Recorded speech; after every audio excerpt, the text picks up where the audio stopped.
28 de septiembre de 2008. Un día que empezó como cualquier otro, terminó con una familia destrozada y un misterio que permanece sin resolver.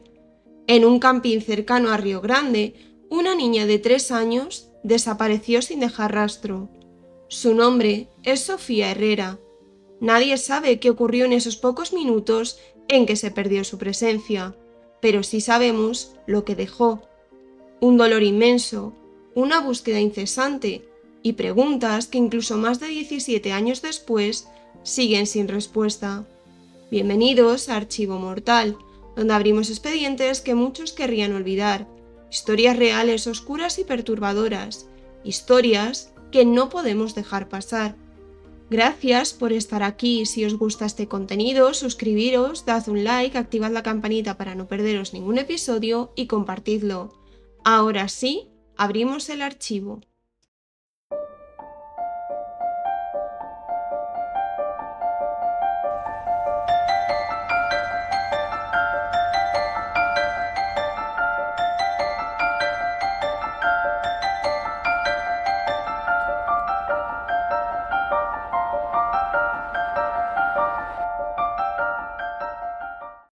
Sofía Herrera nació el 30 de diciembre de 2004 en la ciudad de Río Grande, en Tierra del Fuego, Argentina.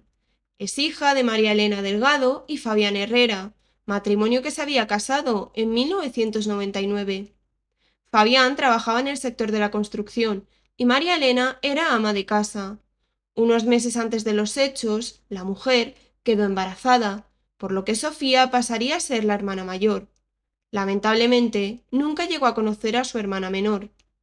Debemos trasladarnos al domingo 28 de septiembre de 2008, cuando la familia había planeado pasar el día en un camping llamado John Goodall.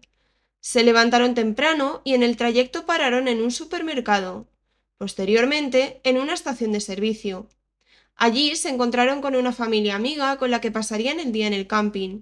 El matrimonio estaba formado por Silvio Jiménez y Noemí Paloma Ramírez, e iban acompañados de sus 2 hijos, de 9 y 2 años, y el hermano menor de Noemí, de 6 años.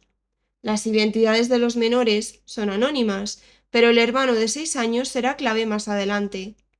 Sobre las 11 de la mañana llegaron al camping, pagaron la entrada y aparcaron los coches. En total eran 8 personas, 4 adultos y 4 menores. Es importante remarcar que para ese momento eran los únicos que se encontraban dentro del camping. Silvio y Fabián se adentraron en el camping para buscar un buen lugar donde prender fuego y hacer la comida. Los hombres iban acompañados de los 4 menores. Mientras tanto, María Elena y Noemí esperaban en los coches. Los hombres y los menores recorrieron un trayecto de alrededor de 250 metros, desde los coches hasta la zona de acampada. En total tardaron unos 10 minutos en ir y volver. Es en ese lapso de tiempo que Sofía desapareció. Como los niños iban detrás de Fabián y Silvio, no les estaban prestando atención.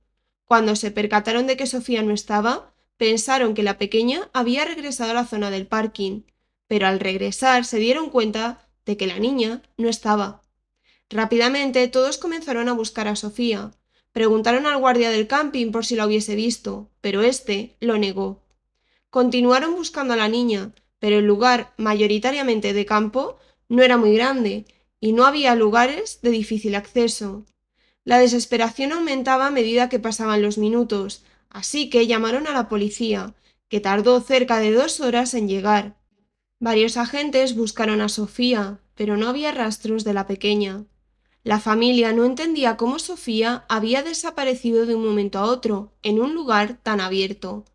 La familia pidió a la policía que cerraran las fronteras, ya que el camping se situaba a pocos kilómetros de la frontera con Chile. Según afirmaba la familia, la policía andaba perdida y no sabía cómo actuar. Se sumaron a las búsquedas más policías y la prefectura naval, registrando cada centímetro del camping y alrededores. Posteriormente se realizaron unos 40 operativos más, pero nunca se encontró nada. Sofía era una niña de menos de 4 años y no podía llegar muy lejos sola, pero en el lugar solo estaban las 2 familias y el guardia de seguridad. Algunos testigos aseguraron que cerca de la entrada del camping había dos vehículos estacionados en el arcén. Incluso la familia de Sofía recuerda haberlos visto. Los coches fueron localizados a los pocos días. Se interrogó a los dueños, quienes rápidamente fueron descartados como sospechosos. En los días siguientes se desplegaron decenas de operativos de búsqueda con helicópteros, grupos especializados, rastreando el camping, los alrededores, establecimientos cercanos e incluso otros campings. Pero el resultado fue el mismo. Sofía no estaba por ninguna parte. Se usaron perros rastreadores, quienes localizaron el rastro de Sofía hasta una zona donde había un alambrado. Después de esto, el rastro se perdía. Los días pasaban y la noticia se volvió de interés nacional en los medios de comunicación. Hubo personas que llamaban con supuestos avistamientos de la niña, pero resultaban fallidos, e incluso hubo llamadas solicitando rescates por Sofía.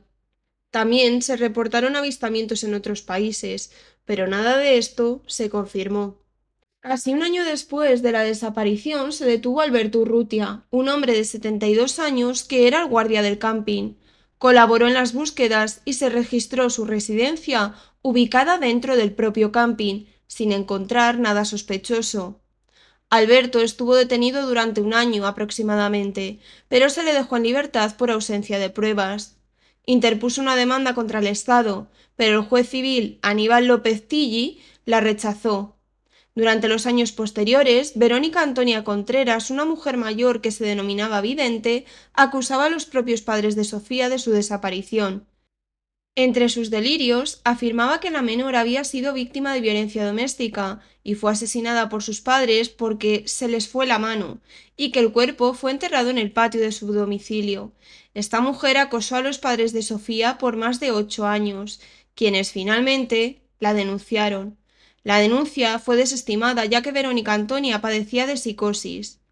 El hermano menor de Noemí, el niño de 6 años que se encontraba en el camping el día de la desaparición, dijo haber visto que un hombre se llevó a Sofía. En ese momento se desestimó su testimonio, creyendo que era mentira o que solo lo decía para llamar la atención, pero el joven siempre ha mantenido el mismo testimonio.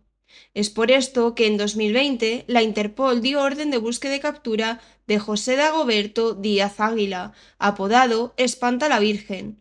El hermano de Noemí dio una descripción que coincidía con la de este hombre. Además, uno de los policías que participó en las primeras búsquedas testificó que había interrogado a Díaz Águila, ya que se encontraba en la zona en el momento de los hechos. José Dagoberto, chileno de nacimiento, era famoso en el lugar por ser nómada, viajaba entre Chile y Argentina y no tenía una vivienda fija, durmiendo en chozas que él mismo construía o en pensiones.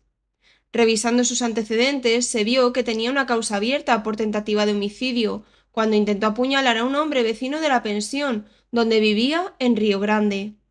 A día de hoy es el principal sospechoso y no ha sido localizado. La Interpol detalló que el acusado tiene el cabello oscuro ondulado, cejas muy pobladas arqueadas, ojos almendrados, saltones y oscuros, pómulos salientes, nariz aguileña, base mediana, surco marcado, boca mediana, labios gruesos y rostro alargado, de casi 60 años. La familia mantiene la esperanza de que Sofía pueda seguir con vida, y con inteligencia artificial se comparten fotos cada pocos años de cómo podría ser actualmente. A día de hoy tendría 21 años. A raíz de este caso, Argentina creó un protocolo de emergencia para buscar y localizar menores de 18 años desaparecidos en situación de alto riesgo, basado en el sistema Alerta Amber de Estados Unidos. La difusión se hace a través de medios como redes sociales, televisión o radio, para alertar a la población cercana y conseguir información que permita localizar a los desaparecidos. Después de tantos años, existen diferentes teorías sobre lo que pudo ocurrir con Sofía. La primera, implicación de los padres. Algunos indicaban que los padres pudieron ser responsables. Esta teoría fue impulsada por los medios y la vidente. Se decía que la niña podría haber sido enterrada bajo una parrilla en el jardín de su casa. La familia afirmó que la parrilla estaba antes de la desaparición e incluso invitó a los medios para demostrar que no ocultaban nada. Las autoridades revisaron el domicilio familiar sin encontrar evidencias. La segunda tiene que ver con la abducción. Algunas personas sugieren que la desaparición fue tan extraña que podría haber sido abducida, ya que en la zona se reportan avistamientos de ovnis y luces inexplicables. La tercera tiene que ver con un secuestro, y es que dado que el camping está cerca de la carretera, se considera posible que un vehículo raptara a la niña. La cuarta está muy relacionada con la anterior, y es que se considera que pudiera haber un atropello. Se buscó en hospitales, morgues y con especialistas en accidentes, recolectando parabrisas rotos para descartar historias de los dueños de vehículos, sin encontrar indicios de que Sofía hubiese sido atropellada. La quinta teoría baraja que un animal pudiera haberse llevado a la niña. Hay un caso que está relacionado con esto y que me gustaría traer próximamente en el canal. La sexta habla sobre una caída al mar Atlántico, y es que se realizaron pruebas con muñecos de su peso y altura, pero el mar nunca los devolvió. Para que esto hubiera ocurrido, la niña tendría que haber pasado un alambrado, bajar una pendiente, cruzar la carretera y llegar al mar. También se investigó que una directora de colegio denunció que una alumna que estudiaba en su domicilio se parecía mucho a Sofía. Además, la menor habría nacido un par de meses antes que Sofía. Se analizaron las huellas dactilares y confirmaron que no era la niña desaparecida. La desaparición de Sofía Herrera sigue siendo un vacío imposible de llenar. Cada pista que surgió, cada análisis de ADN, cada esperanza encendida, terminó siendo un recordatorio de lo que se perdió. Una niña, una familia, una historia inconclusa. Pero incluso en la ausencia, Sofía sigue presente, en la memoria de quienes la buscan, en el esfuerzo de quienes intentan resolver su caso, y en el eco silencioso de un misterio que aún exige respuestas. La justicia y la verdad no se han rendido, y nosotros tampoco, porque detrás de cada desaparición hay un nombre que merece ser recordado.